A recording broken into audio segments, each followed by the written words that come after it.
નમસ્કાર મિત્રો, આજના કાર્યક્રમમાં આપ સૌનું સ્વાગત છે. હમણાં જ ઓટીટી નેટફ્લિક્સ ઉપર મહારાજ ફિલ્મ રજૂ થઈ છે.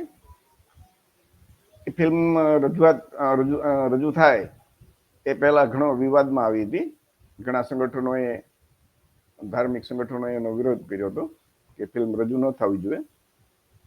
તો ફિલ્મમાં શું એવું હતું કે લોકો એનો વિરોધ કરતા હતા, અથવા તો સામાન્ય માણસો જેને વિરોધ કરવા વાળા બહુ ઓછા હતા, પણ વિરોધ નહીં કરવા વાળા ઘણા વધારે હતા. તો જે મિત્રોએ ફિલ્મ જોઈ હશે એમને તો ખ્યાલ આવી ગયો છે કે શું અંદર હતું. પણ જેમણે નથી ફિલ્મ જોઈ અને એ ફિલ્મનો ખરેખર સંદેશ શું છે, અને એ ફિલ્મની અંદર જે મહારાજ ફિલ્મમાં એક વૈષ્ણવ પંથ પૂરતી જ વાત હતી, પરંતુ એ સિવાય પણ ભારતની અંદર કેવી એવી પરંપરાઓ હતી કે જે ધર્મના નામે અધર્મ ચાલતો, અને ખાસ કરીને જે મહિલાઓનું શોષણ થતું, યૌન શોષણ ખાસ કરીને,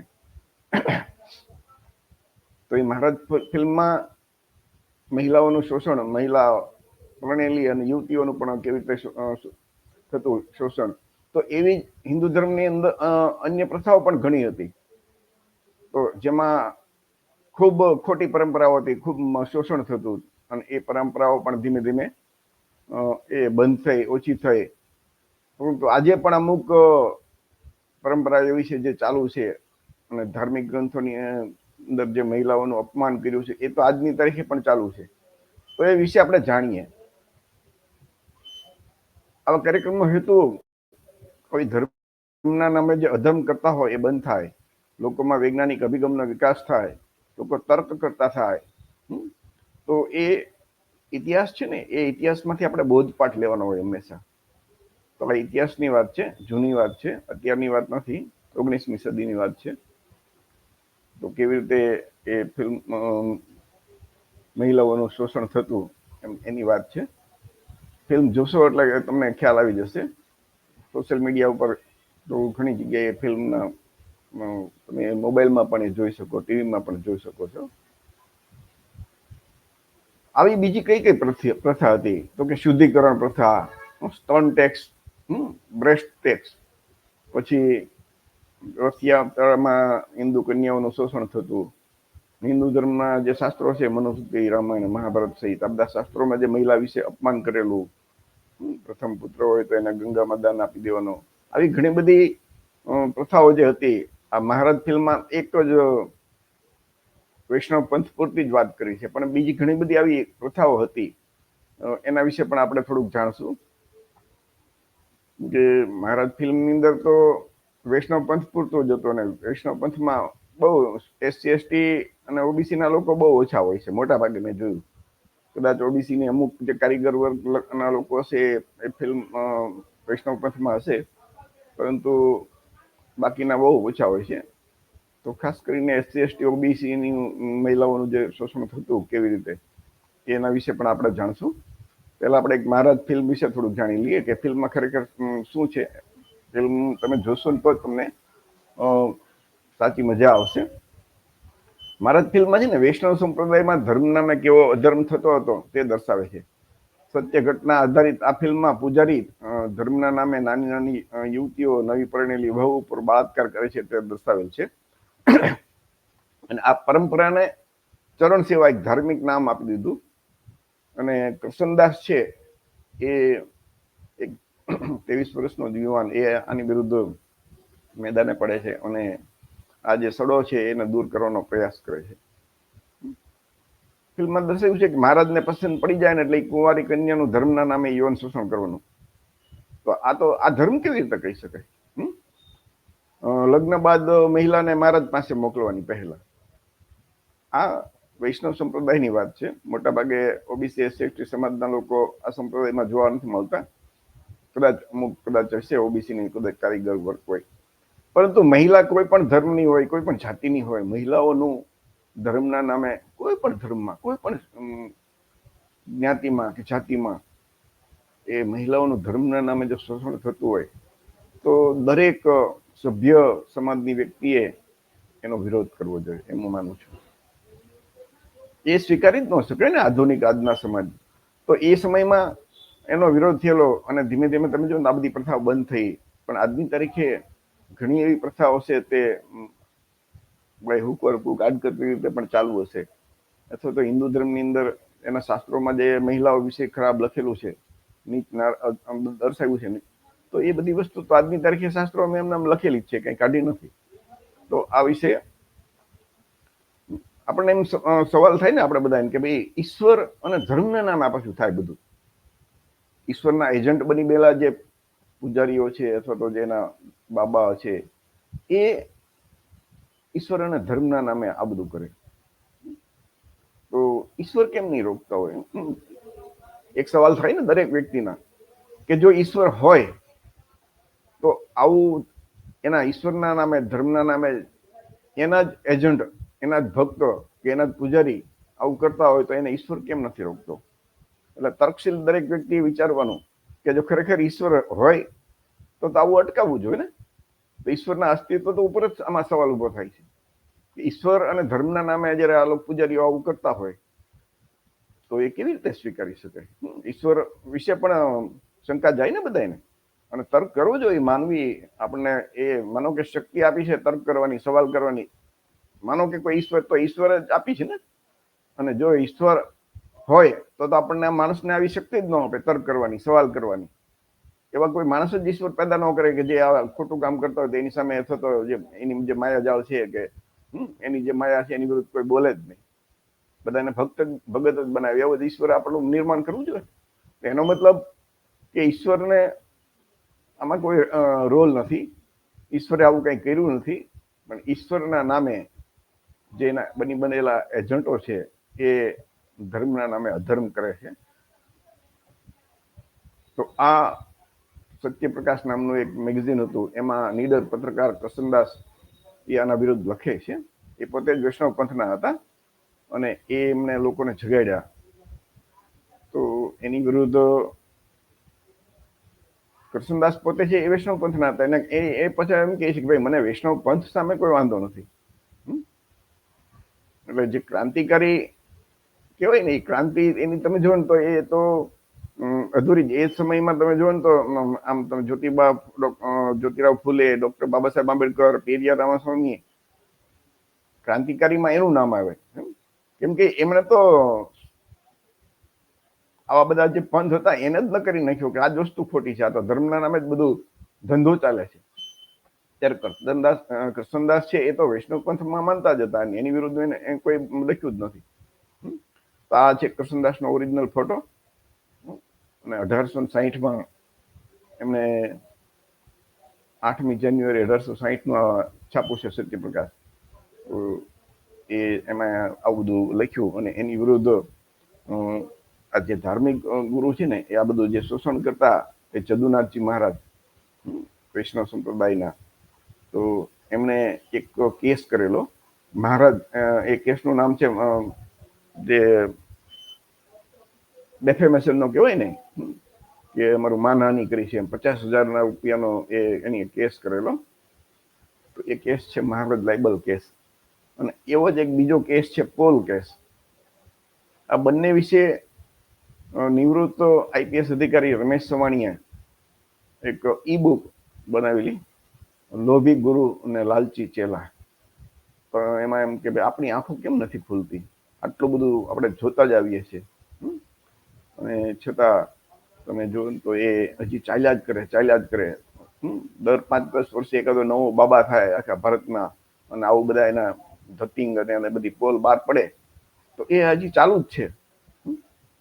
તો એ બુક તમને સોશિયલ મીડિયામાં જે ગોવિંદ મારુનો બ્લોગ છે ને એમાં પણ મળી રહેશે. અને એ રમેશ સવાણીની જે ફેસબુક વોલ છે એમાંથી પણ તમને એની લિંક મળી જશે.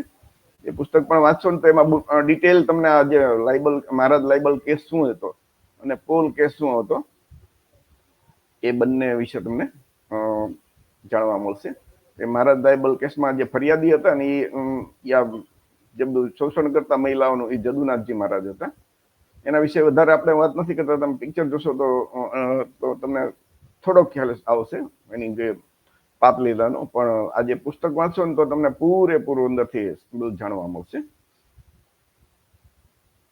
અને તમે જોયું તો વૈષ્ણવ સંપ્રદાય દ્વારા એનો વિરોધ કરવામાં આવેલો, આવેદનપત્ર મળેલા કે ભાઈ ફિલ્મ રિલીઝ ન થાય, ક્યાંય રજૂ ન થાય. એ સિવાય લગભગ વૈષ્ણવ સંપ્રદાય સિવાય કોઈ લોકો ક્યાંય વિરોધ કર્યો એવું જાણવા મળતું નહોતું. ખાસ કરીને ઓબીસી એસસી એસટીના કોઈ સંગઠનોએ લગભગ આ ફિલ્મનો ક્યાંય વિરોધ કર્યો હોય અથવા તો એના ઉપર કંઈક પ્રતિબંધ મૂકવામાં આવે, ક્યાંય રજૂઆત કરી એવી છાપા કે ટીવીમાં આપણને જાણવા મળ્યું નથી. એટલે મોટાભાગે એમ કહીએ અમુક સવર્ણના અમુક લોકો જ એનો વિરોધ કરવા વાળા હતા, બધા સવર્ણો પણ નહીં, એ આપણે જોઈ શકીએ છીએ કે વૈષ્ણવ સંપ્રદાયમાં એ લિમિટેડ લોકો છે, તો એ લોકો કદાચ આમાં વિરોધમાં આવ્યા હશે. વાત તો જૂની છે અને સત્ય છે, સત્ય ઘટના બનેલી એના ઉપરથી છે, છતાં એમ કે ભાઈ લોકોને આવી જાણકારી ન મળે એટલા માટે કદાચ એ વિરોધ કરવો એવું તો વ્યાજબી નથી. એટલે હાઈકોર્ટ કે સુપ્રીમ કોર્ટમાં જે કોર્ટમાં ગયું છે, કોર્ટે અંતે એ ફિલ્મને રજૂ કરવા માટેની મંજૂરી આપી દીધી હતી. આવી બીજી પ્રથાઓ આપણે જોઈને, જે મહારાજ ફિલ્મની અંદર એક પ્રથા હતી અને એવી ઘણી બધી પ્રથાઓ જે ભારતમાં હતી અને એ આપણે જાણીએ એના વિશે તો આપણને ખબર પડે કે ભાઈ આ તો ધર્મના નામે અધર્મ આજકાલનું નથી, વર્ષોથી ચાલ્યા આવે છે. આપણે જોયું છે ને કે ભારતની અંદર આસારામ બાપુ, રામ રહીમ, એવા ઘણા બાબા સાધુ સંતો જે આવા કૌભાંડ કર્યા છે અથવા તો આવી પાપ લીલા આચરી છે, આજે ઘણા બધા જેલમાં છે. ગઈકાલે જે ઘટના બની હાથરસમાં, જે એક સત્સંગ હતો, બોલા ભોલે બાબા, જે ભાઈ પોલીસ કર્મચારી હતા અને પછી એમને વીઆરએસ લીધું અને પછી બાબા બની ગયા અને ખબર પડી કે ભાઈ આ ધર્મના નામે ધંધો સારો હાલે. તો એનું બધું જે કૌભાંડ આજે જ બધા ગઈકાલથી શરૂ થયું, તો આજે બધું છાપામાં ટીવીમાં એની પુષ્કળ કૌભાંડ બધા કેવી હદ સુધી એ માણસ ના બધા કરતું હતા, પાપ લીલા હતી, એ બધું હવે ધીમે ધીમે બહાર આવે છે. તો સબક તો આમાંથી બોધપાઠ લેવાનો છે ને આપણી જનતાએ, કે ક્યાં સુધી આ બધું વર્ષોથી ચાલ્યું આવ્યું છે, ધર્મ ને ઈશ્વરના નામે લૂંટવાનું અને આ પાપ લીલા કરવાનું. તો લોકો આપણા દરેક વ્યક્તિએ ખરેખર સુધરવાની જરૂર છે. કાયદા સરકાર કેટલોક બનાવશે અને સરકાર ના ઘણી વખત નેતાઓ, અભિનેતાઓ અને ઉદ્યોગપતિઓ પણ આવા ધાર્મિક પાખંડ અને અંધશ્રદ્ધામાં પૂરેપૂરા એ ડૂબેલા હોય છે. હવે જેને કાયદો બનાવવાનો છે એ જ ડૂબેલા હોય અંધશ્રદ્ધામાં, પાખંડમાં, તો એ કાયદો ક્યાંથી બનાવવાના છે? તો એ લોકોએ વિચારવાનું કે આ ક્યાં જવાય અને ક્યાં ન જવાય. આપણો આ કાર્યક્રમનો હેતુ જ એ છે કે લોકોમાં વૈજ્ઞાનિક અભિગમનો વિકાસ થાય. આપણા બંધારણની કલમ 51 છે ને, એમાં લખ્યું છે કે દરેક વ્યક્તિમાં વૈજ્ઞાનિક અભિગમનો વિકાસ થવો જોઈએ. આપણે કોઈ નેતા હોય કે અભિનેતા હોય, નદી નાળામાં ડૂબકા મારે, ગાળામાં માળા નાન તેન નાખીને પ્રચાર પ્રસાર કરે પોતાનો, તો એ કઈ વૈજ્ઞાનિક અભિગમ કહેવાય? ન કહેવાય. એ વૈજ્ઞાનિક અભિગમ જરા કઈ ન કહી શકાય. તો એ બંધારણ વિરુદ્ધ ઘણા બધા લોકો કામ કરે છે. ખરેખર તો દરેક નાગરિકની ફરજ છે કે વૈજ્ઞાનિક અભિગમ અપનાવવો જોઈએ. ધર્મ છે એ ખાનગી છે, પોતાની વ્યક્તિગત બાબત છે, એ ઘર પૂરતું જ છે, બહાર ક્યાંય દેખાડો કરવાની જરૂર નથી. આ ધાર્મિક પોતે કેટલા ધાર્મિક છે, પણ તમે જોવો ને તો સતત એ ટીવી મીડિયા કે છાપામાં 24 કલાક એ જયારે નેતા અભિનેતાઓ કે ઉદ્યોગપતિઓ આવું કરતા હોય ધાર્મિક વિધિ કે આ તે, તો જેને આખું ભારત એમાં એ સમુદ્રમાં ડૂબે, આખું ભારત સમુદ્રમાં ડૂબી ગયો એમ બધા ધાર્મિક રીતે જોડાઈ જાય. તો આવી એક બીજી એક આપણે જૂની પ્રથા, એ આપણે એ ભોલે બાબાનું કૌભાંડ આજે જ બધા બહાર પડ્યું છે. ગઈકાલે એ ઘટના બની, 116 કરતા વધારે એ માણસો મરી ગયા. એ ભોલે બાબા મૂળ શેડ્યુલ કાસ્ટના જ હતા અને એના જે ભક્તો છે એ એસસી એસટી ઓબીસી જ હતા, મોટા ભાગના, અમુક મુસ્લિમ પણ હતા. તો મરનાર બધા એસસી એસટી ઓબીસી ના જ છે મોટા ભાગના, એમાં ખાસ કરીને બાળકો અને મહિલાઓ. એક માનવ જિંદગીની શું કિંમત છે એ કોઈ કેમ વિચારતું નથી. અને ભૂતકાળના અનુભવ છે કે આ બધા બાબા બધા ફ્રોડ જ મોટા ભાગના નીકળ્યા છે અને એનાથી કોઈ ઉદ્ધાર નથી થતો. અને બીજું, ઈશ્વર કે ભગવાને એને કોઈને રોક્યા નથી આવા ફ્રોડ ખોટું કરવા વાળા બાબાને. તો ભવિષ્યમાં રોકશે જ નહીં, આપણે વિચારી લેવાનું. અગાઉ નથી રોક્યા એનો મતલબ હવે પણ નહીં, ભવિષ્યમાં પણ નહીં રોકે. શા માટે આવા બાબાની માયાજાળમાં ફસાવવું જોઈએ? તો એ ભોલે બાબા વિશે તો ગઈકાલે આપણે એક વિડીયો બનાવ્યો હતો, યુટ્યુબમાં પડ્યો જ છે આપણી ઝલકારી ટીવી ચેનલમાં. એને ખાસ કરીને બધા મિત્રોને વિનંતી કે ઝલકારી ટીવી ચેનલ છે ને એમને સબસ્ક્રાઇબ કરજો. એની અંદર આપણે સમાજમાંથી અંધશ્રદ્ધા કેવી રીતે દૂર થાય, ખોટી પરંપરાઓ, ખોટા કુરિવાજો કેવી રીતે દૂર થાય એવા વિડીયો બનાવી અને આપણો એસસી એસટી ઓબી સમાજ કેવી રીતે જાગૃત થાય એના માટેની સતત કોઈ મહેમાનો દ્વારા અથવા તો આપણે માહિતી ભેગી કરીને એવી માહિતી અંદર મૂકતા રહેશું. તો એ ગઈકાલનો જ એક વિડીયો છે ભોલે બાબાનો બધી કરતૂતોનો એ વિશે અથવા તો એ ઘટના વિશે કે સત્સંગની અંદર 120 જેટલા ના મૃત્યુ થયા ઉત્તર પ્રદેશમાં હાથરસ જિલ્લામાં. તો એ પણ જોજો તમે. અને દરેક મિત્રોને વિનંતી કે આપણી જે ઝલકારી ટીવી ચેનલ છે ને એમને સબસ્ક્રાઇબ કરવાનું ભૂલતા નહીં. તો અગાઉ ભૂતકાળમાં કઈ કઈ આવી ધર્મના નામે અધર્મ ચાલતો હતો એ આપણે જોઈએ.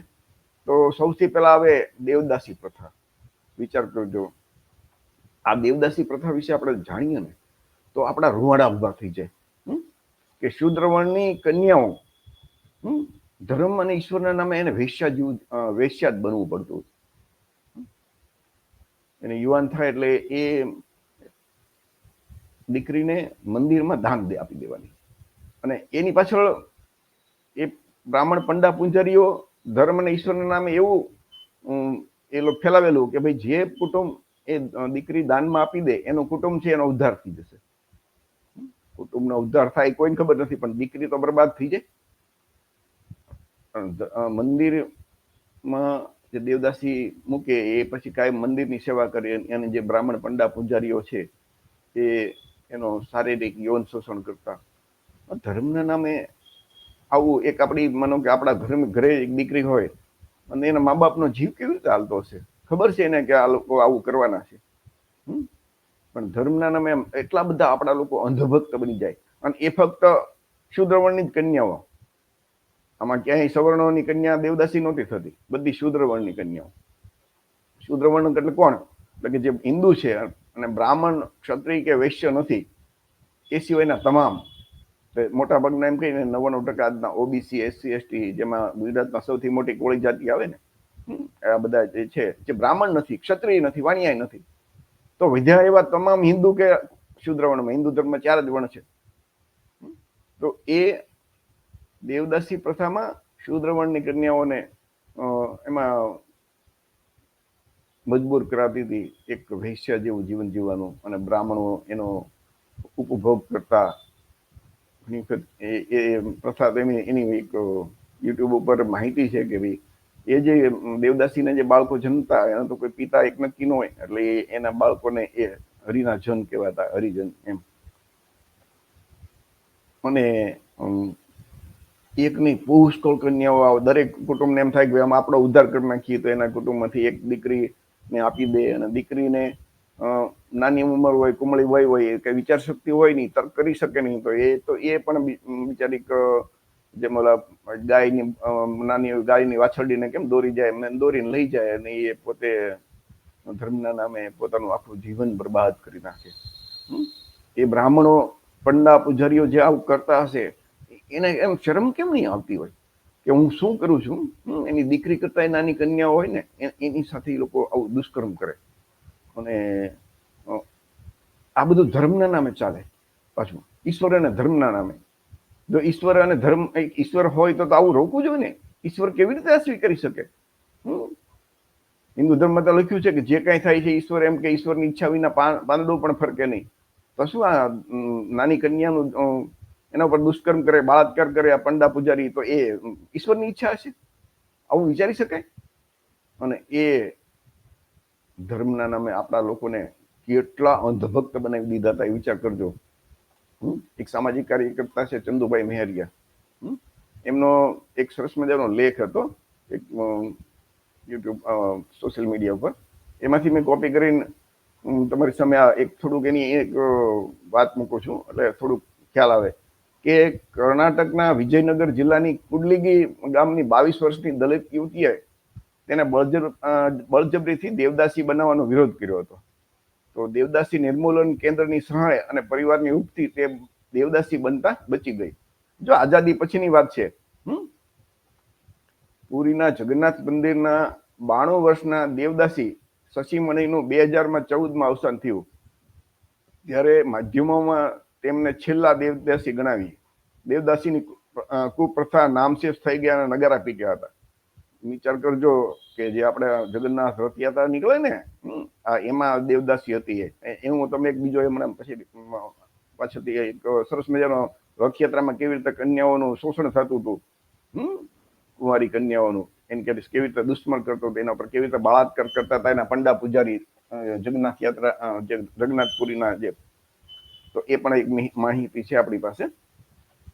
તો એમ કે ભાઈ એ છેલ્લી દેવદાસી છે એવું 2014માં એને કીધું, પણ હકીકતમાં એવું હતું નહીં. અનુસૂચિત જાતિ જનજાતિ અત્યાચાર જે એટ્રોસિટીનો કાયદો છે ને, એમાં 2015માં થયેલા સુધારીમાં દલિત આદિવાસી સ્ત્રીઓને દેવદાસી બનાવવાના કૃત્યને અત્યાચારની વ્યાખ્યામાં સામેલ કરવામાં આવ્યું હતું. શશીમણીના અવસાન પછીના વર્ષે સંસદમાં કાયદામાં સંશોધન કરી દેવદાસીને અત્યાચારની વ્યાખ્યા સામેલ કરી લીધી.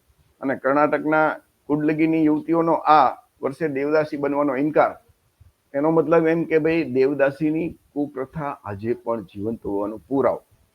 એ તો એ દીકરી છે એ જાગી અને એને ઇનકાર કર્યો એટલે, બાકી તો નહીતર એના ઘરના બતાવી જ એને કરી દે.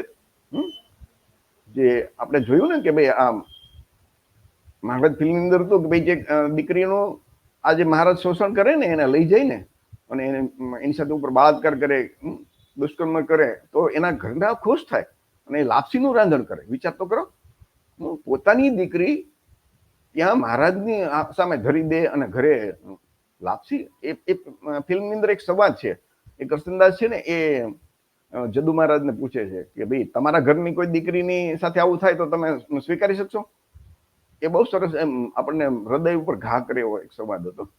તો આવી રીતે દેવદાસી કેવી રીતે કે એના જે કુટુંબ ના હોય ને એને ધર્મના નામે એવું મગજમાં ભરાવી દીધું છે, બ્રેઇન વોશ કરી દીધું છે કે તમારો કુટુંબનો ઉદ્ધાર થઈ જાય. તો ભારતમાં દેવદાસીના નામે વેશ્યાવૃત્તિને ધાર્મિક આધાર આપવાની હલકટ પ્રથાનો ઇતિહાસ બહુ દીર્ઘ અને જટિલ છે. દેવની દાસી એવો સામાન્ય અર્થ ધરાવતી આ પરંપરા મુજબ મંદિરોમાં નાચગાન માટે સ્ત્રીઓનો ઉપયોગ 6ઠી સદીમાં શરૂ થયાનું મનાય છે. 12મી સદીમાં આ પરંપરા તેના ચરમસીમા ઉપર હતી. ચીની મુસાફર જે હુયાનસાંગ છે ને એના પ્રવાસમાં પણ આ લખ્યું છે.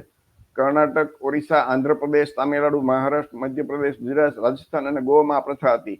આજે દેવદાસી મુક્ત ગુજરાતમાં મહંમદ ગઝનીએ ઈસવીસન 1026માં સોમનાથ પર ચડાઈ કરી મંદિર લૂંટ્યું ત્યારે તેમાં 500 દેવદાસી હતી. જુદા જુદા રાજ્યોમાં આ પ્રથા દેવદાસી, જોગીણી, મુરલી, દેવકન્યા, અછૂતી, સુલે, ભાવિણી જેવા વિવિધ નામે ઓળખાય છે.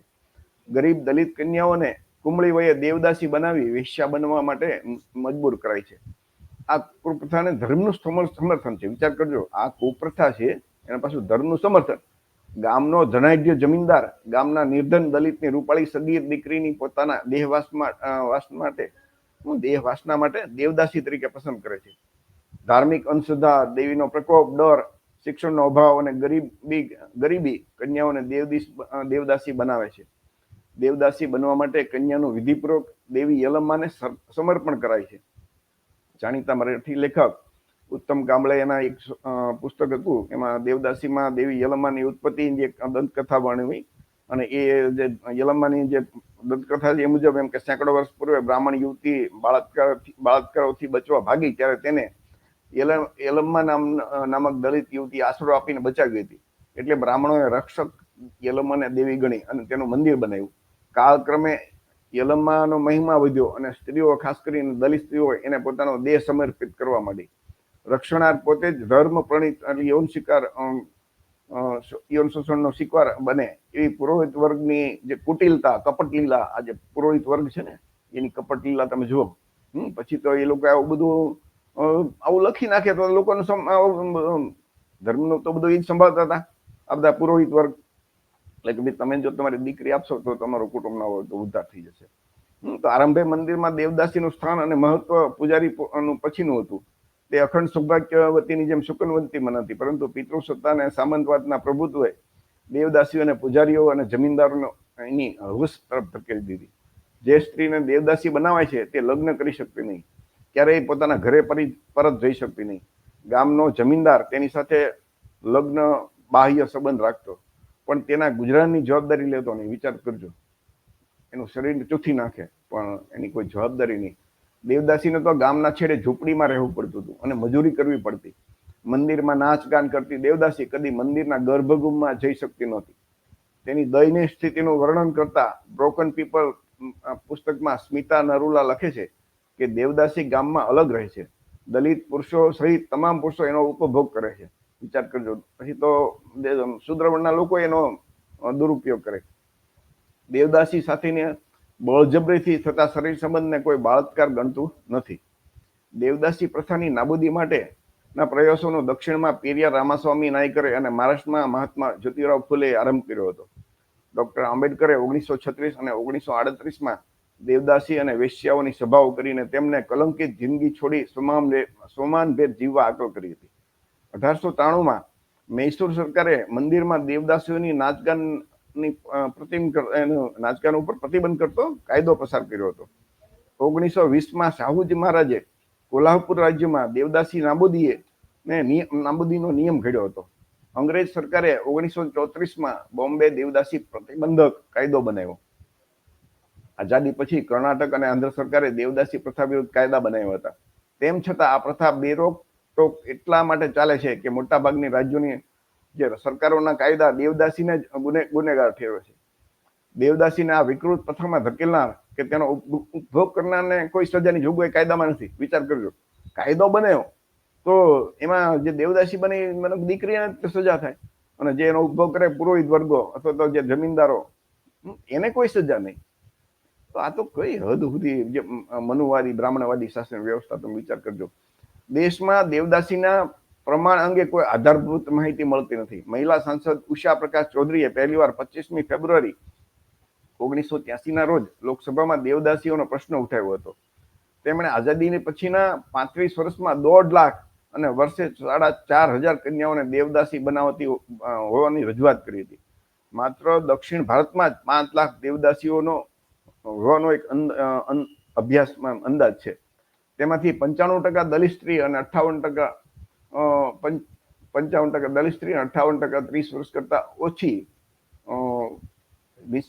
એટલે કે 30 વર્ષ કરતા ઓછી વયની દીકરીઓ હતી. વિચાર કરજો, મહિલાઓ હતી. કર્ણાટકની દેવદાસીઓ અંગેનો 2018નો અભ્યાસ રાજ્યમાં 90,000 દેવદાસીઓ હોવાનું જણાવે છે. જો 2018ની જ વાત કરે છે. દેવની આ દાસીઓનો સંતાનો સાવ અનાથ ગણાય છે. દેવદાસીનું સંતાન પુત્રી હોય તો તેને દેવદાસી જ બનવું પડે છે. દેવદાસીના 80% બાળકો નિરક્ષર હોય છે અને બાળ મજૂરી કરે છે. દેશના નાના મોટા શહેરોમાં દેહ વેપારમાં ધકેલાયેલી સ્ત્રીઓનો મોટો હિસ્સો દેવદાસીઓનો હોય છે. જે મોટા મોટા શહેરોમાં, તમે નાના મોટા શહેરમાં વેશ્યાલય હોય ને, તો એમ કહેવાતું ભાઈ એ વેશ્યાલય અને દેવદાસીઓનું સીધું કનેક્શન છે. કેમ કે મંદિરો અને જમીનદારો એનો શરીરનું તો શોષણ કરે, પણ કોઈ એનું ખાવાનું ન આપે, એનો સરસ મજાનું કે રહેવાની કોઈ વ્યવસ્થા ન કરે. સામાજિક સંસ્થાઓ, કાર્યકરો અને સરકારી વહીવટી તંત્ર દેવદાસી નિર્મૂલન, દેવદાસી મુક્તિ અને તેમના પુનઃસ્થાપનનું કાર્ય કરે છે. કેટલાક મુક્ત થયેલા દેવદાસી પણ આ કામ સાથે જોડાયેલા છે. મહિલા અનામત, મહિલા શિક્ષણ અને મહિલા સમાનતા જેવા મુદ્દે સમાજમાં થોડી પ્રગતિ જોવા મળે છે, પણ દેવદાસીની કુપ્રથાનો અંત આણવા બાબતમાં જાજુ કાંસુ થયું નથી. નારી આંદોલનમાં દેવદાસી મુક્તિને પ્રાધાન્ય મળ્યું નથી. દલિત આંદોલનમાં પણ દેવદાસીનો સવાલ કદી મુખ્ય મુદ્દો બન્યો નથી. કે તમે વિચાર કરજો, સરકારો અને રાજકીય પક્ષોમાં આ બાબતે રાજકીય ઈચ્છા શક્તિનો અભાવ છે. એનું કારણ કે શૂદ્ર વર્ણની સ્ત્રીઓ છે, જે બ્રાહ્મણ શાસકો, સવર્ણ શાસકો હોય, એને આવું બધું શા માટે વિચારે? સ્ત્રીને દેવી કે શક્તિ માનવામાં આવે છે. નવરાત્રી તો શક્તિની આરાધનાનું પર્વ છે. આ દિવસોમાં સૌ શક્તિની આરાધના કરે છે. ત્યારે શોષણનો ભોગ બનેલી અને નારીને પૂજવાના દંભનું પ્રતીક બની રહેલી દેવદાસીઓને શક્તિ નહીં તો કમસે કમ એનું એક સ્ત્રી મહિલા તરીકેનું સન્માન મળે એવું મળવું જોઈએ. એ મળે તો ઘણું. તો આ હતું ચંદુભાઈ મહેરિયાનો એક લેખ, જે આપણે અહીંયા કોપી કરીએ છીએ. આભાર ચંદુભાઈ મહેરિયા, તમે સરસ મજાની માહિતી આપી. તો આ દેવદાસીની પ્રથા તમે સમજાઈ ગયું કે કઈ હદ સુધી ધર્મ અને ઈશ્વરના નામે આપણે એના ઉપર અત્યાચાર અને અન્યાય થતો હતો. આવી જ એક બીજી પ્રથા છે, શુદ્ધિકરણ પ્રથા. તો મુગલ શાસનમાં જે આ બધી આ બધી કુપ્રથાઓ આમ કહીને કે ચરમસીમા ઉપર હતી. બ્રાહ્મણવાદ એ વખતે આમ મુસ્લિમ રાજ્ય હતું, પણ આ બધી જે પરંપરાઓ હતી ને એનું ચરમસીમા એ વખતે હતી. જયારે અંગ્રેજો આવ્યા ને ત્યારે પછી તેમાં ધીમે ધીમે આ બધો ઘટાડો થયો અને અંગ્રેજોએ કાયદા બનાવ્યા. તો શુદ્ધિકરણમાં શું હતું કે એમાં એક પરંપરા હતી કે જયારે શૂદ્ર લોકો લગ્ન કરે ને તો એની પત્નીને પ્રથમ 3 રાત એના પતિને બદલે બ્રાહ્મણ સાથે વિતાવવી પડતી. અને અંગ્રેજોએ તેમના આ કાર્યકાળ દરમિયાન તેમને એના ઉપર પ્રતિબંધ મૂક્યો, એના પ્રતિબંધનો કાયદો બનાવ્યો.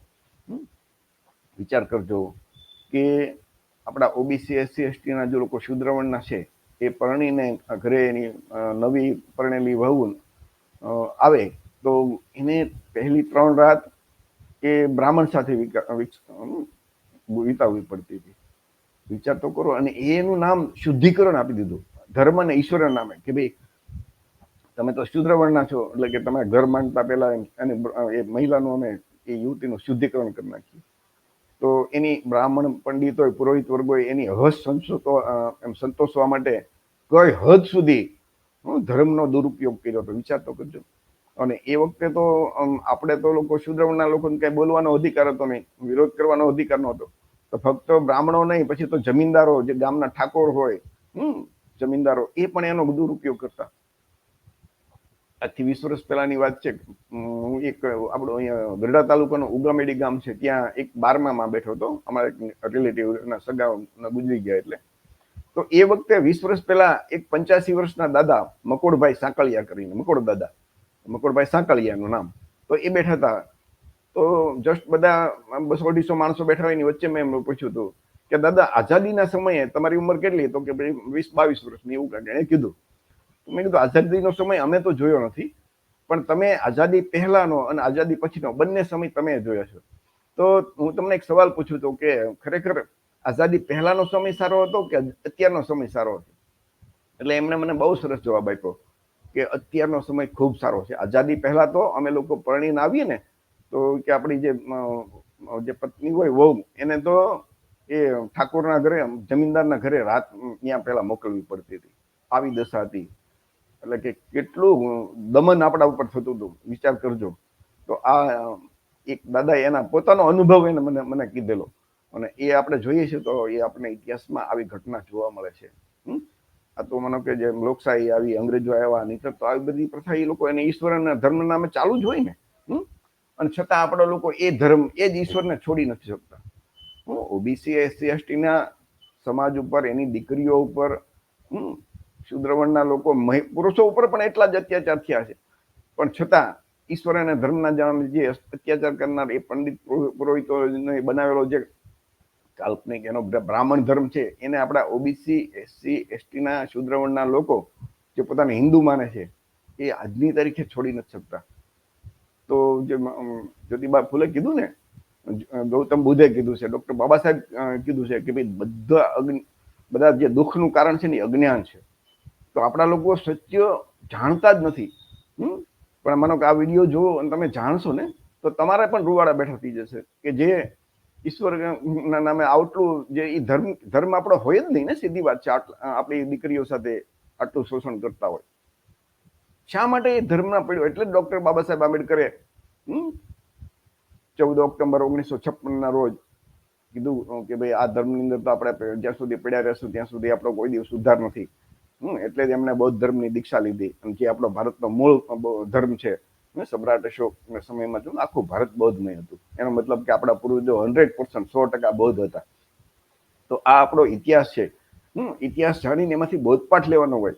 આટલો આપણા જેના ઉપર જે લોકો આપણા ઉપર અન્યાય અને અત્યાચાર કર્યો હોય, આપણે એને જ તે પછી એની ગુલામી કરવી ધાર્મિક રીતે. આઝાદી પછી તો ડોક્ટર બાબા સાહેબ આંબેડકરે આપણને સ્વતંત્રતા આપીને કે આપણે જે ધર્મ અથવા જેને માનવા એને માની શકીએ. તો આ શુદ્ધિકરણ પ્રથામાં કેટલી ખરાબ હતી તમે વિચાર કરજો. આજની તારીખે માનો કે આ બધું અંગ્રેજોનો આવ્યો આઝાદી ન મળી તો આજની તારીખે ચાલુ રહે ને. તો આપણે એ સ્વીકારી શકીએ? કોઈ પણ ઓબીસી નો દીકરો, કોળીનો દીકરો, SC નો દીકરો, ST નો દીકરો કે પરણીને આવે ને એની પત્નીને પેલી જમીનદાર પાસે મોકલવી પડે કે બ્રાહ્મણ પાસે મોકલવી પડે, સ્વીકારી શકે? અને એ પણ શું ધર્મ અને ઈશ્વરના નામે? વિચાર તો કરો. છતાં આપણે લોકો ગર્વથી કહીએ કે ગર્વ છે કોમ હિન્દુ હે. કેવી રીતે ગર્વ થઈ શકે? એક બીજી પ્રથા હતી બ્રેસ્ટ ટેક્સ. શૂદ્ર વર્ણની કન્યાઓને, મહિલાઓને જે કમરથી ઉપરનો ભાગ ખુલ્લો રાખવો પડતો હતો, એટલે કે એને જે સ્તન છે એ ખુલ્લા રાખવા પડતા. જો ઢાંકવો હોય ને તો એને ટેક્સ ભરવો પડતો, એને સ્તન ટેક્સ, બ્રેસ્ટ ટેક્સ કહેવાય. અને આ પ્રથામાં પણ શૂદ્ર વર્ણની મહિલાઓનું શોષણ થતું હતું.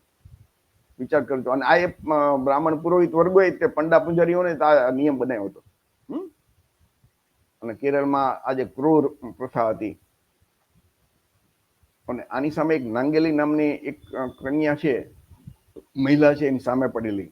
આ બધા ઓરિજિનલ જેના ફોટા છે, તમે જુઓ ને તો ડાબી બાજુ. તો સ્તન ટેક્સ, તો શરીર ઢાંકવા ટેક્સ ભરવો પડતો હતો.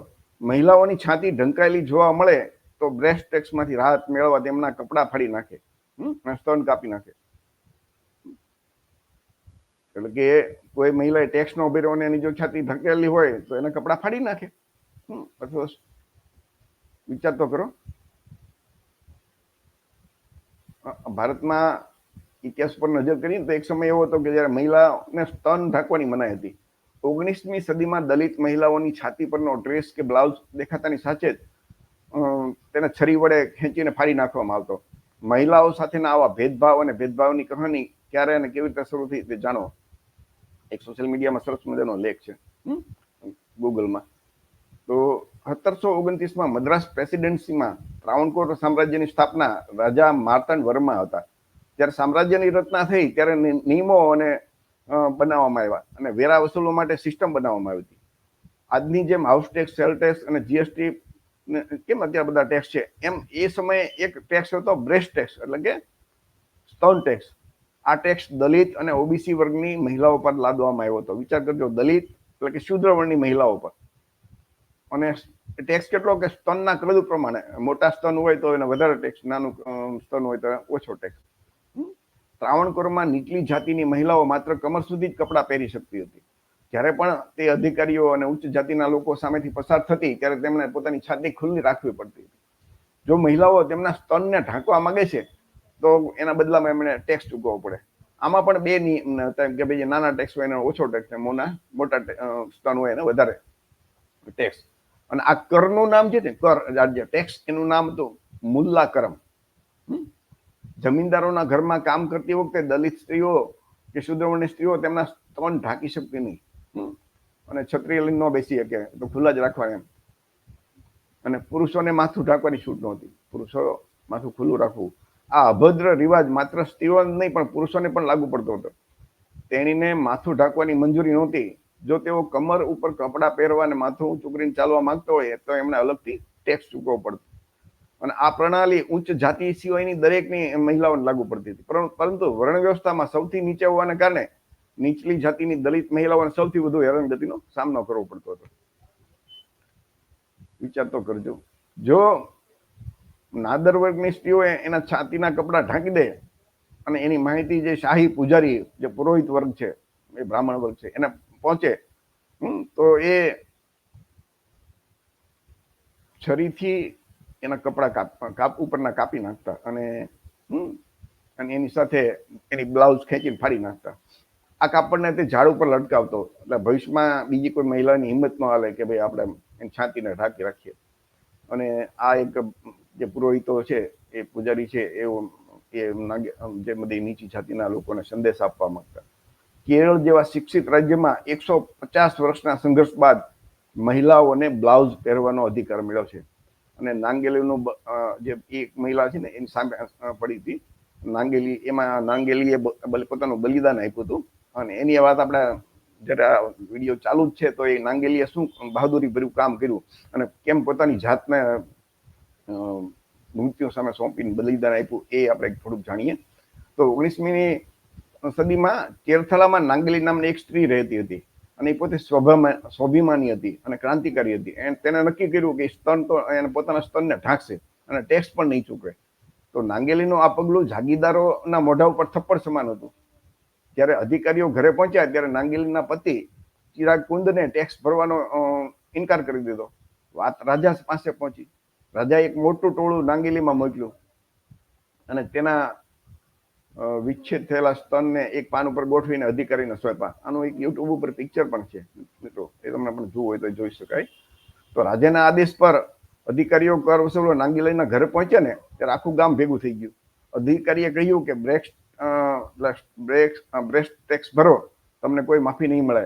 ત્યારે નાંગીલીએ કહ્યું કે થોભો, હું ટેક્સ લાવીશ. એટલે એ પોતાની ઝૂંપડીમાં ગઈ અને બહાર આવીને ત્યારે લોકો સ્તબ્ધ થઈ ગયા જોઈ. અધિકારીની આંખ પડી થઈ ગઈ. તો નાંગેલીએ એ મહિલા હતી એના કેળાના પાન ઉપર એને પોતાનો સ્તન જ કાપી નાખ્યા અને કાપીને એ કેળા ઉપર મૂકીને આવી. અને એ સ્તન કાપ્યું એટલે લોહી નીકળતું હોય અને એ પોતે જમીન ઉપર પડી ગઈ અને પછી ક્યારેય ઊભી થઈ શકે, એટલે કે મરી ગઈ પછી.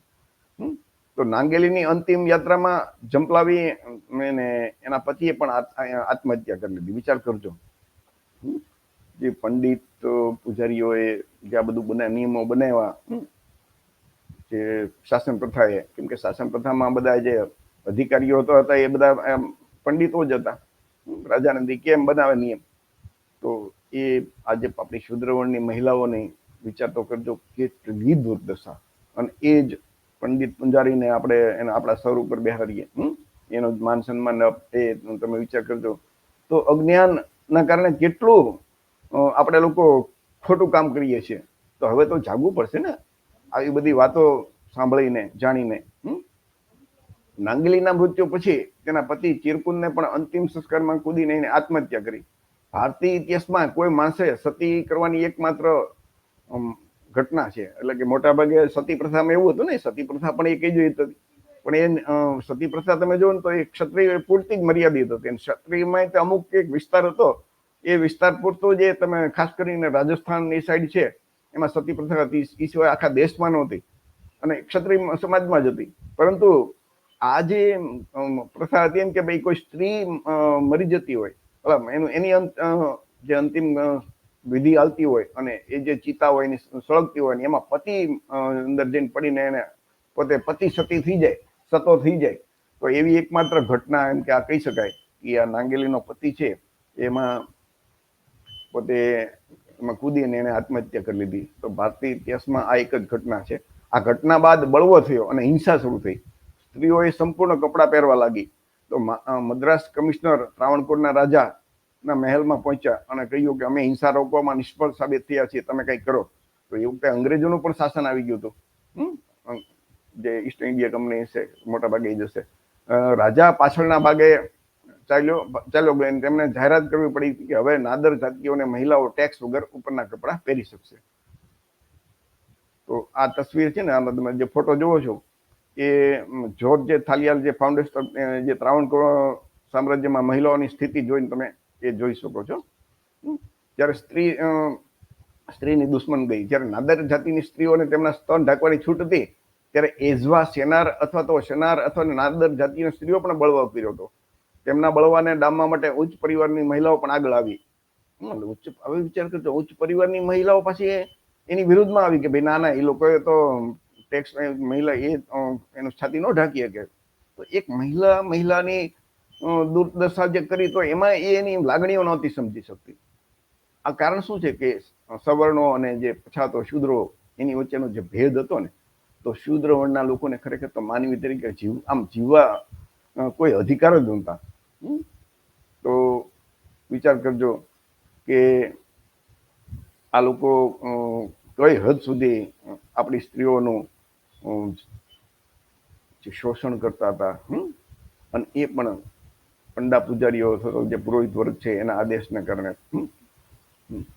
તો વિચાર કરજો કે આ આપણા એટલા માટે આવી બધી માહિતી જાણીએ છીએ કે એનાથી આપણને બોધપાઠ મળે મિત્રો, કે જે ધર્મને આપણે માનીએ છીએ એ ધર્મના નામે, એ જ ઈશ્વરના નામે આ ભૂતકાળમાં આપણી માતા બહેનો ઉપર કેટલો અન્યાય અને અત્યાચાર કર્યો હતો. આજે તમારે સ્ક્રીન ઉપર જે ફોટો જોવો છે ને, આ ફોટો નાંગેલીના પૌત્રનો છે. એટલે કાલ્પનિક ઘટના નથી, પૌત્ર મેનિયમ વેલુનો છે. તે કહે છે કે મને નાંગેલી પરિવારનો બાળક હોવાનો ગર્વ છે. આ ફોટો BBC દ્વારા 12 મે 2016 ના રોજ પ્રકાશિત કરવામાં આવ્યો હતો. તો એ આ તમે જોવા મળે છે. તો ઇતિહાસમાં આપણે આ બધી વસ્તુ જાણીએ અને એના પરથી આપણે બોધપાઠ લઈએ અને એ જે ધર્મની અંદર આપણા ઉપર ધર્મને ઈશ્વરના નામે આટલો અન્યાય અને અત્યાચાર આપણા માતા બહેનો ઉપર પૂર્વજો ઉપર થયો હતો, એ ધર્મ આપણો કેવી રીતે હોઈ શકે? જે બાબા સાહેબે કીધું હતું ને, એ બાબા સાહેબની વાત માનીએ કે જ્યાં સુધી એ બ્રાહ્મણ હિન્દુ ધર્મમાં છીએ ત્યાં સુધી આપણો ક્યારેય ઉદ્ધાર નહીં થઈ શકે. એટલે ડોક્ટર બાબા, ભારતમાં સૌથી વિદ્વાન, ભારત રત્ન, બંધારણના ઘડવૈયા ડોક્ટર બાબા સાહેબ આંબેડકરે 14મી ઓક્ટોબર 1956ના રોજ પોતે બૌદ્ધ ધર્મની દીક્ષા લીધી. બીજા 2 દિવસમાં 8 લાખ લોકોને દીક્ષા આપી અને આપણને બધાને આદેશ આપ્યો કે તમે જો આપણો તમારો ઉદ્ધાર કરવા માંગતો હોય તો આ જ રસ્તો છે કે બૌદ્ધ ધર્મ ના જે માનવતા છે, એમાં સમાનતા છે, કોઈ ઈશ્વર નથી, ભેદભાવ નથી, જાતિ ભેદભાવ નથી, વર્ણવ્યવસ્થા નથી. તો એમાં તમે એના જે બુદ્ધના બનાવેલા જે બતાવેલો છે પંચશીલ અને અષ્ટાંગ માર્ગ છે, એના એ પ્રમાણે ચાલો તો તમારો ઉદ્ધાર થશે. તો મિત્રો, આ હતી સ્ટોન ટેક્સ વિશેની એક વાત, અને એ સત્ય ઘટના છે, કોઈ વાર્તા નથી. અને એનું આના ઉપરથી ફિલ્મ પણ એક નાની બધી શોર્ટ ફિલ્મ બનેલી છે, યુટ્યુબમાં છે, તમે સર્ચ કરશો તો એ તમને જોવા મળશે. ત્યાર પછી મેં આપણે કીધું ને કે જગન્નાથ રથયાત્રાની અગાઉ મેં તમને વાત કરી હતી, પેલા શરૂઆતમાં જે દેવદાસી પ્રથાની વાત હતી ને ત્યારે, તો એ આ એક ફ્રાન્સના છે. ફ્રાન્સ ના એક ડોક્ટર બર્નિયર, વિચાર કરજો કે એ 1656 થી 1668, એટલે કે ઈસવીસન 1656 થી 1668 સુધી ભારતમાં આવ્યો હતો. અને મુગલ દરબારની સાથે એના સારા સંબંધો હતા. એટલે અહીંયા આવીને એને ભારતમાં એ વખતે સમ્રાટ શાહજહાં હતો, એને જ્યેષ્ઠ પુત્ર દારા સિકો અને એના ડોક્ટર તરીકે પણ એમને કામ કરેલું. તો બર્નિયર કી ભારત યાત્રા નામનું એક પુસ્તક છે, અને એ ફ્રાન્સના લેખકે એ પોતે લખેલું છે. એ પુસ્તકમાં શું લખેલું છે એના ઉપરથી થોડોક આપણને અંદાજ આવે કે એ સમયના જે એમાં જો વિદેશ યાત્રી આવે તેને કઈ ભેદભાવ ન હોય, કોઈના પ્રત્યે પૂર્વગ્રહ ન હોય, જે હોય જે દેખાય એ લખી નાખે. તો એમણે લખેલું છે કે આ જે જગન્નાથ રથયાત્રા છે ને, એના વિશે અંદર એક લેખ છે. એ વાંચ્યો ને ત્યારે આપણને, આપણે અત્યારે આપણા લોકો જગન્નાથ યાત્રામાં ઉત્સાહભેર જોડાતા હોય, પણ તમે જો ને તો ડોક્ટર બાબા સાહેબ આંબેડકર વિશે જે જબ્બાર પટેલે ફિલ્મ બનાવ્યું હતું ને, એમાં પણ આપણા લોકોને એ રથયાત્રામાં એને દોરડા વિશે ખેંચવાની પણ આપણને ઇજાજત નહોતી, અંદર જોડાવાનો પણ હક નહોતો. અને અત્યારે આપણા SC ST OBC ના લોકો આમ ગર્વથી એમાં જોડાતા હોય છે. પણ એ જગન્નાથ મંદિર જે છે એમાં શું થતું હતું, એ જગન્નાથ મંદિર વિશે જેને લખ્યું છે એ ડોક્ટર બર્નિયર, ફ્રાન્સના જે લેખક છે. એ પુસ્તક તમને યુટ્યુબ ગૂગલમાં તમને મળશે, એની PDF, અથવા તો એ મને એમ છે કે એમેઝોન કે એના પરથી તમને એનું વેચાતી ગવ્યું હોય તો એ મળી શકશે. ગૂગલમાં સર્ચ કરશો બર્નિયર કી ભારત યાત્રા તો તમને એ જાણવા મળશે. એમાં પેજ નંબર એનો 187 છે. એમાં એને લખ્યું છે કે બંગાળની ખાડીના કિનારે એક જગન્નાથ નામનું મંદિર એક છે, જગન્નાથ નામનું એક નગર છે. એમ ત્યાં जगन्नाथ जी का प्रसिद्ध मंदिर है, मतलब कि जगन्नाथ जी નું प्रसिद्ध मंदिर है. जहां तक मुझे याद है प्रतिवर्ष 8 या 9 दिन तक वहां एक उत्सव चलता है. और जिस प्रकार प्राचीन समय में જે કે બીજા યહૂદીઓના આ બધા જે ઉત્સવ ઉજવતા ને એવી રીતે અહીંયા એક उत्सव उजवता था दर वर्षे. कहा जाता है कि यहाँ लगभग 1.5 लाख आदमी, ये वखतनी बात है 1658 ની, વિચાર કરજો કે લગભગ 1.5 લાખ લોકો એ વખતે લોકો અહીંયા ભેગા થાય અને એક લાકડાથી મોટો રથ બનાવે અને એના ઉપર બધી મૂર્તિ બનાવીને એ બધી મૂર્તિ મૂકે, મોટો રથ બનાવે. કોઈ મૂર્તિના 2 માથા અને કોકના અડધું ધડ ને આ બધી વિચિત્ર આકારની મૂર્તિ બની હતી. અને રથમાં 14 થી 16 પૈડા હોય और लगभग 50-60 आदमी धकेल या खींचते हैं. હવે એ રથ લાકડાનો બનાવેલો હોય અને એ વખતે તો કેવી રીતે આધુનિક ટેકનોલોજી હતી ને, આ જે વાહનો ખટારાના અંતે, તો એને લોકો ખેંચતા દોરડો બાંધી. सबके बीच में जगन्नाथ जी की मूर्ति रखी जाती है, जिसे बहुमूल्य वस्त्र पहनाकर लोग अच्छी तरह सजा देते हैं. એટલે કે વચ્ચે એક જગન્નાથની મૂર્તિ રાખી દે ને પછી લોકો એક સ્થાનથી બીજા સ્થાને એને લઈ જાય છે. આ 188 નંબરના પેજ ઉપર છે કે આ બધું જગન્નાથ યાત્રા વિશે એને लखेलू है। पहले दिन समय मंदिर में दर्शन होता है, उस समय वहाँ भीड़ इतनी अधिक होती है कि कोई वर्ष ऐसा नहीं बीतता कि जब दूर से चलकर थके मांदे किसी न किसी यात्री का वहीं प्राणांत न हो। એટલે કે ત્યાં એટલી બધી ગીર્દી હોય એટલે કોક ને કોક તો મરી જ જાય અને सब लोग उस समय જે મરી જાય ને એ બધા પ્રશંસા કરે કે ઓ એ તો ભાગશાળી થઈ ગયો કે ભગવાનના ધામમાં એનું મૃત્યુ થયું। અને જ્યારે રથ ખેંચતા હોય ને તો એ રથ ખેંચતા ખેંચતા ગડગડ થતું હોય ને એ વખતે ગીર્દીમાં કેટલાય પૈડામાં આવીને મરી જાય। તો એના માટે એવું કહેવાતું કે ભાઈ એ તો એને સ્વર્ગ મળી જશે, એનો ઉદ્ધાર થઈ જશે।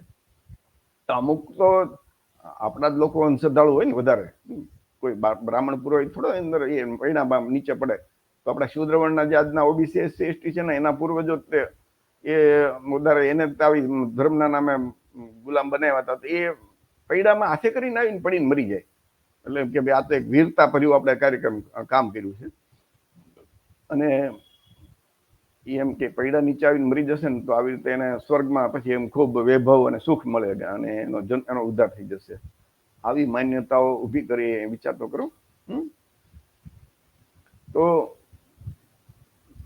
ऐसे अवसरों के लिए ब्राह्मणों ने अपने स्वार्थ के लिए એટલે કે પુણ્ય દાનની વસ્તુ મળે ને એના માટે લોકોમાં બધી ભ્રાંતિ ફેલાવેલી કે ભાઈ આટલું દાન કરવાનું, આમ કરવાનું તો આપણને ઉદ્ધાર થાય।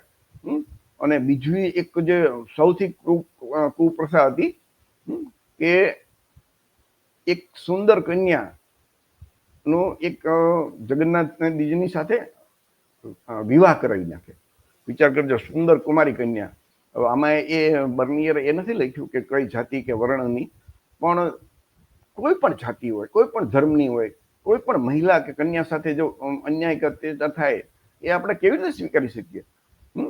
કદાચ માની તો એવું જ શકાય કે હું નથી માનતો કે બ્રાહ્મણો એની કન્યાઓ જે પૂજારી હોય એની કન્યાઓને આવું કરવા માટે એ પ્રથા બનાવી હોય। એ મોટાભાગે શૂદ્રવર્ણના લોકોની સાથે જ આવું કરતા હોય। तो सुंदर कुमारी कन्या का जगन्नाथ जी साथे विवाह करे और रात्र को मंदिर में जगन्नाथ मूर्ति के पास बैठा कर उसे विश्वास दिलाते हैं कि रात को स्वयं जगन्नाथ जी उसके पास आएंगे और उससे यह भी कह देते हैं कि इस वर्ष के शुभाशुभ अपनी पूजा, सवारी, रथ और दान आदि के संबंध में जो कुछ जगन्नाथ जी को आवश्यक है वो उनसे साथ पूछ ले। तो આવું માન્યતા ઊભી કરે કે ભાઈ રાત્રે એની સાથે વિવાહ, કે રાત્રે તારી પાસે ખુદ જગન્નાથ ભગવાન આવશે, તો એની પાસે તારે જે કઈ માંગવું હોય, વાતો કરવી હોય એની પાસે, તો એ બધું તું રથમાં બેસવું તો અંતે એની બધું તું એની પાસે માગી લેજે। રાતના સમયે ચોર दरवाजे थी, रात के समय चोर दरवाजे एक पुजारी उस मंदिर में चला जाता है और उस कुंवारी कन्या के साथ संभोग करता है और जो चाहता है वही बिचारी को विश्वास करा देता है कि રાતે આવે એટલે બિચારી દીકરીને તો મનમાં આવું હોય ને કે ભાઈ ભગવાન આવ્યા એટલે એ તો એમ કે ના જગન્નાથ ભગવાન ખુદ આવી ગયા।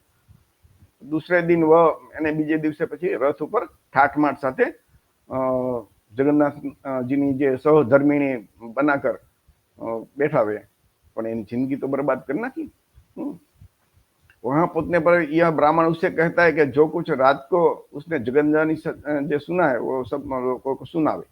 એટલે એ બ્રાહ્મણે નક્કી કરેલું હોય એ અમુક એને જે દીકરીને કીધું હોય મહિલાને, એ પાછું એ મહિલા બધાને કહે કે રાત્રે જગન્નાથ ભગવાન આવ્યા હતા અને મારી પાસે અને એમણે મને આવું કીધું। તો વિચાર કરજો કે આ એક વિદેશી લેખકે લખ્યું છે। અને જે આપણે શરૂઆતમાં દેવદાસી પ્રથામાં તે પણ એનો એક જિક્ર હતો કે 2014માં જે છેલ્લી દેવદાસી જગન્નાથ મંદિરની દેવદાસી મરી ગઈ અને ત્યારે એને કીધું કે હવે ત્યાર પછી લગભગ એમ કે બધી દેવદાસીનો અંત આવી ગયો છે, પણ એવું ખરેખર હતું નહીં।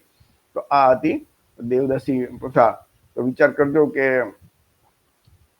જે આ લોકો છે એ ધર્મના નામે આજે પંડા, પૂજારી, પુરોહિત વર્ગે કઈ હદ સુધી મહિલાઓની ઉપર અત્યાચાર અને અન્યાય કર્યો, તો વિચાર કરજો। એમાં તો ઘણું એમ કે ભાઈ એ આ બધા એ યાત્રા દરમિયાન બ્રાહ્મણો બધા ટૂંકમાં સેંકડો અશ્લીલ મહિલા પ્રત્યે ઈશારા કરે અને પણ આ બ્રાહ્મણો એમ કે બધા ધર્મનો એક અંગ જ બતાવતા હતા। પણ આ બ્રાહ્મણો એમ કે બધા ધર્મનો એક અંગ જ બતાવતા હતા, પણ એ બ્રાહ્મણો વિચાર કરજો. અને વેશ્યાઓ વિશે લખ્યું હતું કે ભાઈ પછી અંતે તો એને વેશ્યા જ બનવું પડે. આ એની વિચાર કરજો આ દશા હતી. આપણે આ ફરીથી હું કહું છું કે આ જાણકારી છે એ ફક્ત આપણે તર્ક કરવા માટે છે. આપણે એમાંથી બોધપાઠ લેવાનો છે. આપણે ઘણા બધા એમ કહે છે ભાઈ અત્યારે ક્યાં એવું થાય છે, પણ એ તો અત્યારે મજબૂરી છે. એટલે આ બધા કાયદા ઉપર પ્રતિબંધ આવ્યો, ન આવ્યો હોત તો, આઝાદી ન મળી હોત તો, અંગ્રેજો ન આવ્યા હોત તો, ડોક્ટર બાબા સાહેબ આંબેડકર જન્મ્યા ન હોત તો, મહાત્મા જ્યોતિરાવ ફૂલે એ ક્રાંતિ ન કરી હોત તો આજે પણ આપણી જે માતા બહેનો ઉપર આ દશા હોત ને. અને આ સિવાય હિન્દુ ધર્મના જે શાસ્ત્રો છે ને, મનુસ્મૃતિ તમે વાંચી લેજો એક વખત. તમારામાં થોડી પણ બુદ્ધિ હોય તો મનુસ્મૃતિમાં શૂદ્રો અને મહિલાઓ, તમામ મહિલાઓ, કોઈ પણ વર્ણની, તો તમામ વર્ણની મહિલાઓ અને શૂદ્રો વિશે જે મનુસ્મૃતિમાં ખરાબ લખેલું છે એ આપણે સ્વીકારી ન શકીએ. એટલું બધું ખરાબ લખેલું છે શૂદ્રો વિશે. વચ્ચે કોઈ કથાકાર છે એ શૂદ્ર વર્ણના લોકો માટે નીચના લાયક બોલે અથવા તો કઈ ખરાબ બોલે તો બધા શૂદ્ર વર્ણના લોકો જે આજના ઓબીસી એસસી એસટી છે, કોળી લોકો, એ બધા એનું લોહી ઉકળી ઉઠે. પણ હિન્દુ ધર્મના ગ્રંથોમાં ભરી ભરીને ખરાબ લખેલું, એટલું ખરાબ લખેલું છે કે આપણે સહન ન થઈ શકે.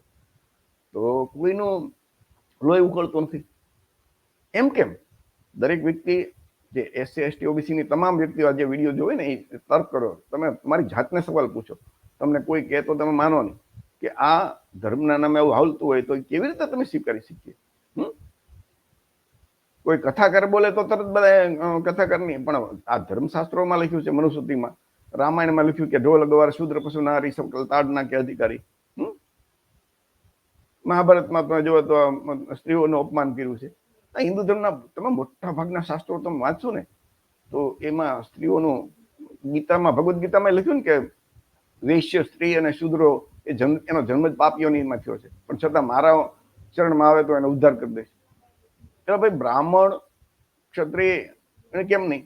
અને આપણે એક શૂદ્ર વર્ણના લોકો, એની મહિલાઓ એ કેમ પાપ યોનિમાં જન્મ થયો? એ લોકોનો જન્મ કેમ એમ ન થયો પાપ યોનિમાં? તો આ લખનાર બ્રાહ્મણ પંડિતો એના માટે એને સારું લખ્યું અને આપણા માટે ખરાબ લખ્યું. આ સીધો નિયમ. અને એ વાત કોણે વાત કરી હતી? એ જ્યોતિબા ફૂલે, ડોક્ટર બાબા સાહેબ, એ બધા વાત કરી જ છે. તો એ શાસ્ત્રોમાં આજની તારીખે મહિલાઓ વિશે ખરાબ લખ્યું.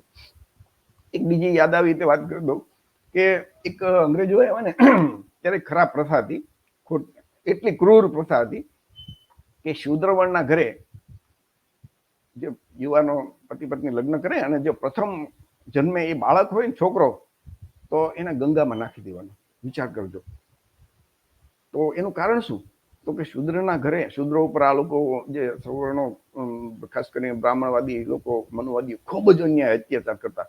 શૂદ્રોની વસ્તી ખૂબ વધારે, પણ ધર્મના નામે એ લોકો આ બધું એમ કે આ તો ઈશ્વરે તમારા આના માટે, તમે ઈશ્વરે તમને સર્જન કર્યું છે તમારું આ બધું સહન કરવા માટે. શૂદ્ર વર્ણના તમને ઈશ્વર જ બનાવ્યા. આપણા લોકો બોલી ન શકતા. તો એવી માન્યતા કીધી કે ભાઈ તમે જો એ તમારો પ્રથમ બાળક જો છોકરો હોય ને એને ગંગામાં નાખી દેશો, તો નાખે એટલે મરી જાય ને પાણીમાં, તો એમ કે તમારા કુટુંબનો ઉદ્ધાર થઈ જશે. પણ બ્રાહ્મણોની કપટ લીલા શું હતી કે પહેલું બાળક મોટા ભાગે થોડુંક હૃષ્ટપુષ્ટ હોય, તંદુરસ્ત હોય. પછી બીજું બાળક છે એ તાત્કાલિક, એ જમાનામાં તો આવી કઈ કોન્ટ્રાસેપ્ટિવ હોતા નહીં, એટલે કે બીજું બાળક થઈ જાય તો એ એટલું બધું તંદુરસ્ત ન હોય. અને પહેલી બાળકમાં દીકરી જન્મે તો એમ કે દીકરીઓ તો છોકરીઓ ક્યાં ભવિષ્યમાં ક્રાંતિ કરીને સામે પડવાની, પણ પહેલો છોકરો હોય તો ભવિષ્યમાં એ આજે બ્રાહ્મણોની સામે કે સવર્ણોની સામે આજે મનુવાદી વ્યવસ્થા એની સામે પડે ખરો, તો એ અગાઉથી આયોજન કરીને એમ કે જો પહેલો છોકરો હોય ને તેને મારી જ નાખવાનો. એટલે છોકરીઓ આપણા સમાજમાં વધારે વધે. અને આ ધર્મ અને ઈશ્વરના નામ. વિચાર કરજો. મા બાપનો આપણે વિચાર કરજો, આપણા ઘરે એક પહેલો બાળક આવ્યું હોય અને છોકરો હોય ને એને ધર્મના નામે અંદર ગંગા નદીમાં પધરાવવાનો હોય તો આપણો જીવ હાલે કોઈનો? પણ એ મા બાપનો જીવ એ ધર્મના નામે એટલા એમને ભક્ત બનાવી દીધા હતા. અને આજની તારીખે આપણો સમાજ ધર્મના નામે આટલું તમે જાણ્યા પછી પણ તમે જોજો આપણો સમાજ કેટલો અંધભક્ત છે એ તમને સમજાશે કે આટલા અન્યાય અને અત્યાચાર આપણે સહન કર્યા છે ભૂતકાળમાં. છતાં આજની તારીખે આ બધા ધર્મશાસ્ત્રોમાં શૂદ્રો વિશે એટલું બધું ખરાબ લખેલું છે, છતાં આપણે એને છોડી શકતા નથી. આપણે માનવા કરી ભાઈ એ લોકો એવું ન કરવું જોઈએ, પણ આપણે અત્યારે નથી કરી શકતા તો એ જમાનામાંથી ક્યાંથી કરી શકે? અત્યારે ડોક્ટર બાબા સાહેબ આંબેડકર આપણને હક અને અધિકાર આપ્યા છતાં આપણે છોડી નથી શકતા. અને એ વખતના જમાનામાં 200-250 વર્ષ પહેલા એ ક્યાંથી છોડી શકે? એ તો માને જ લે ને કે ભાઈ ના ઈશ્વરે અમારું આના માટે સર્જન કર્યું છે. આ જે પ્રથા હતી ને એ અંગ્રેજોએ બંધ કરી. વિચાર કરજો, અંગ્રેજો નો આવ્યો હોત ને તો આવી તો કેટલી બધી કુપ્રથા છે, ઘણી બધી છે. તમને એ પણ સોશિયલ મીડિયામાં જોવા મળશે કે કઈ કઈ કુપ્રથા હતી. પણ થોડુંક યાદ આવ્યું સાથે એ પણ કહી દી. તો આ બધી પ્રથાઓ રોકવા માટે જ્યોતિરાવ ફૂલે, ડોક્ટર બાબા સાહેબ આંબેડકર, પેરિયાર રામાસ્વામી ખૂબ પ્રયત્નો કર્યા.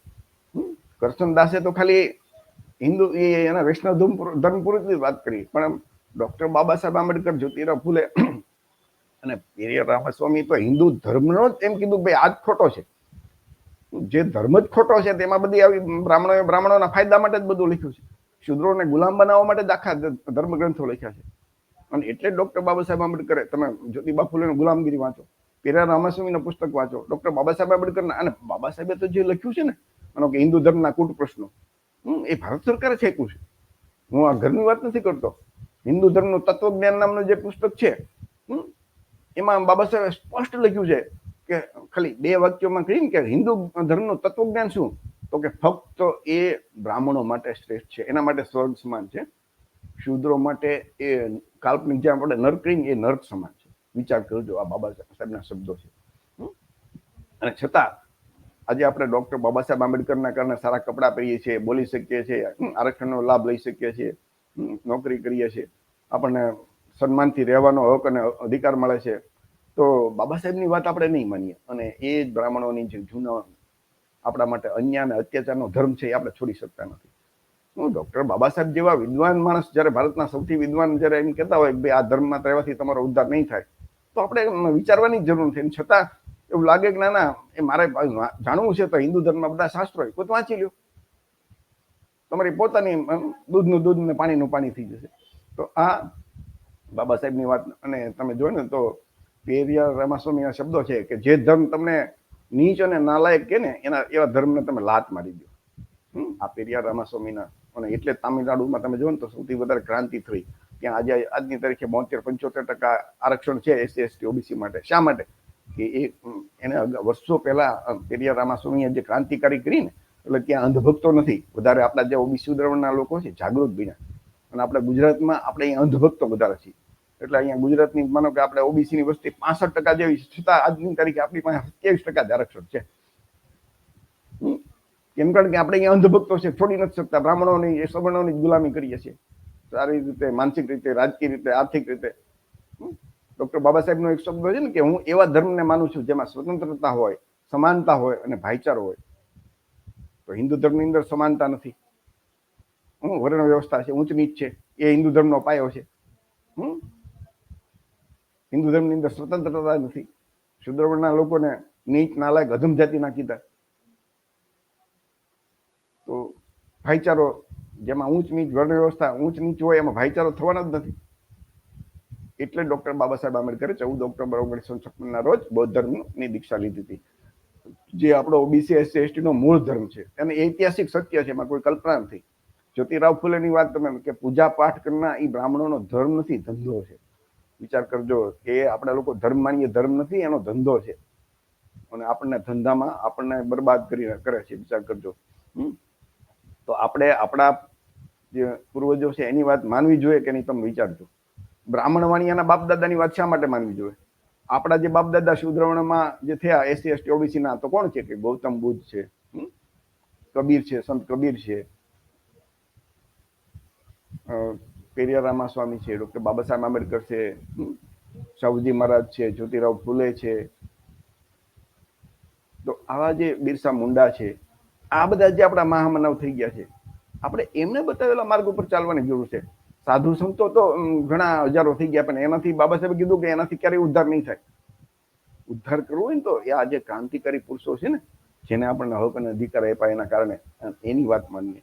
તો મિત્રો, આ કાર્યક્રમનો હેતુ જ આપણો છે કે આપણામાં વૈજ્ઞાનિક અભિગમનો વિકાસ થાય. ધર્મના નામે જે અધર્મ ચાલે છે, જે કુરિવાજો છે, જે ખોટી પરંપરાઓ છે, એ અત્યારે ચાલતી હોય તો અત્યારે પણ બંધ કરીએ.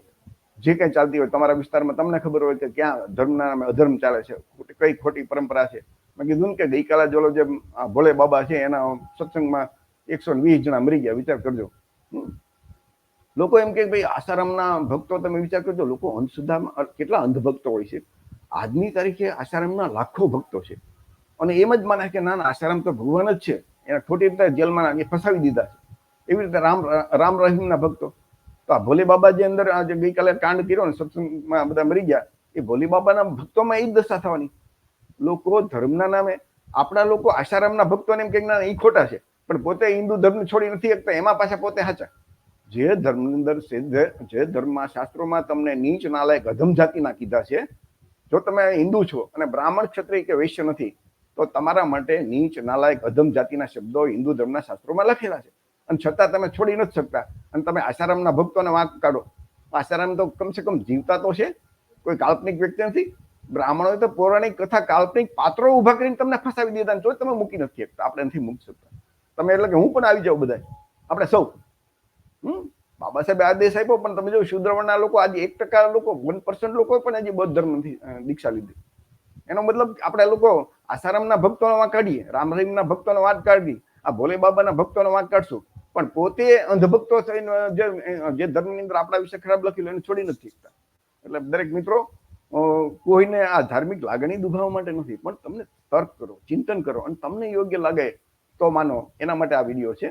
તો ફરીથી દરેક મિત્રોને વિનંતી કે તમે આ વિડીયો તમારા મિત્રોને દેખાડજો, અને આ માહિતી છે એને એ આપણી જાગૃતિ માટે છે. અને આપણા લોકોને કેવી રીતે જાગૃત કરવા માટે આ બધી જે જૂની ઐતિહાસિક વાત છે એમાંથી આપણે બોધપાઠ લેવાનો છે. બોધપાઠ લેશું તો આપણો ઉદ્ધાર થશે ને. જે વસ્તુ આપણને ખબર છે કે આનાથી આપણને નુકસાન જાય છે, આપણે આ ઉપર જે લોકો આપણે ઉપર અન્યાય અને અત્યાચાર કર્યો છે, એને શા માટે માનવું જોઈએ? તમે જો યુટ્યુબ ઉપર તમને વામન મેશ્રામના વિડીયો મળશે કે ભાઈ એ આ જે હિન્દુ ધર્મ નથી, ખરેખર બ્રાહ્મણ ધર્મ છે. તો એ આપણે વિચારવાનું કે જે ધર્મ જ આપણો નથી એને શા માટે આપણે એને પકડી રાખવો જોઈએ? જે ધર્મની અંદર વર્ણ વ્યવસ્થા પાયો છે, આપણે ભણી ગણીને કલેક્ટર થઈ, રાષ્ટ્રપતિ થઈ, રામનાથ કોવિંદ છે કે મને દ્રૌપદી મુર્મુજી છે, એ ભણી ગણીને ટૂંકમાં રાષ્ટ્રપતિ બને તો એ તો નીચ નાલાયક અને અધમ જાતિના શુદ્રવર્ણના જ રહેવાના છે. તો આ વસ્તુ આપણે વિચારવાની છે મિત્રો. દરેક મિત્રોને તર્ક કરજો, ચિંતન કરજો, અને યોગ્ય લાગે તો માનજો. અને દરેક મિત્રો વિનંતી કે આપણી જે ચેનલ છે ઝલકારી ટીવી, એને સબસ્ક્રાઇબ કરજો. અને તમારા મિત્રોને તમારા સમયે આ યુટ્યુબ ઉપર વિડીયો પડ્યો છે, તમારા ગામની અંદર 7-8 મિત્રો ભેગા થઈ અને શાંતિથી આ વિડીયો જુઓ, તર્ક કરો, ચિંતન કરો, અને એકબીજા પછી પ્રશ્નોત્તરી કરો અંદરો અંદર. 1-2 માણસો તો હશે સમજદાર, એ બધાને જવાબ આપી શકશે. આ કોઈ કાલ્પનિક વાત નથી આમાં મૂકી. તો ફરીથી દરેક મિત્રોને જોઈ અને શેર કરવા બદલ બધા મિત્રોને ખૂબ ખૂબ આભાર. જય ભીમ, નમો બુદ્ધાય, જય સંવિધાન. આપણે વિડીયો અહીંયા પૂરો કરીએ છીએ.